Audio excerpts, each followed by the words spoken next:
So why do we need to use constants as function arguments?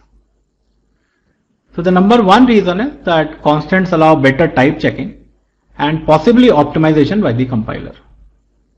Also, they can be used to force a particular design style. And when I say a particular design style, what we can do is we can actually pass something as a constant inside a function, and immediately that particular thing becomes immutable.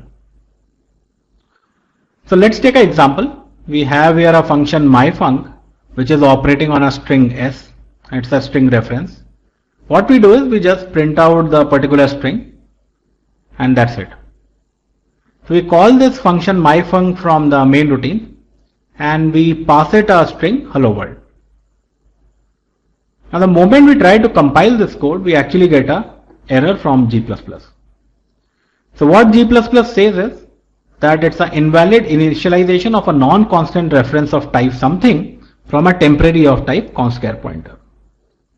So the issue here is that we are actually expecting a string reference. However, what we are passing it is a constant string reference. So there is a type mismatch.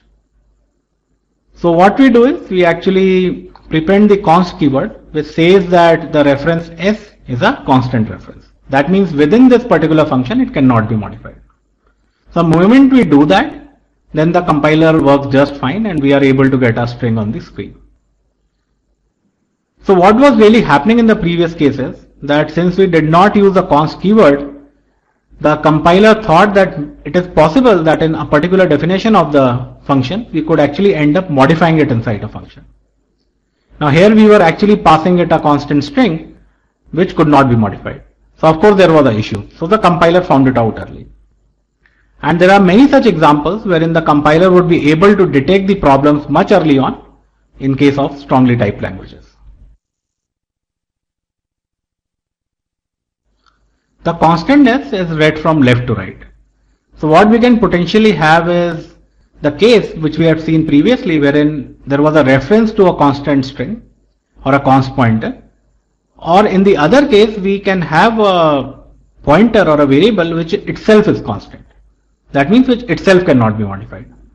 So these two cases have been shown here.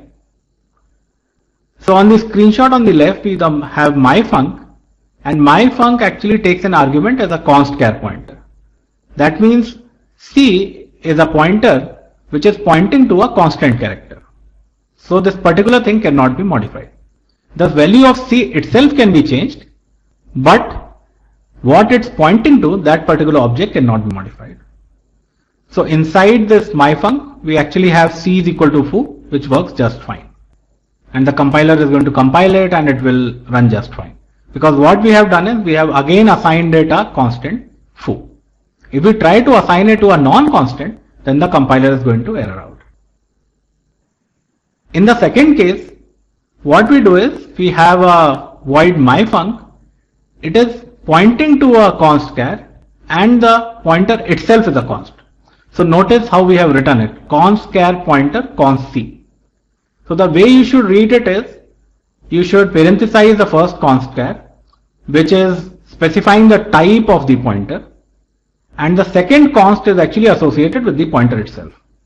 So what is being said here is that the pointer C is going to point to a constant character, and this is a usage which we have seen previously, and the pointer itself is unchangeable or immutable within this particular context.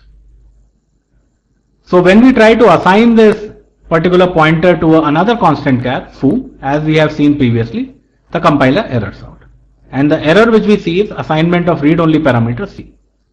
Now using this type of constantness, we can very easily force a particular design style. So what we can do is we can have our interface routines, and in the interface routine signature itself, we can create this particular constantness. So constantness can also be used to force a design style.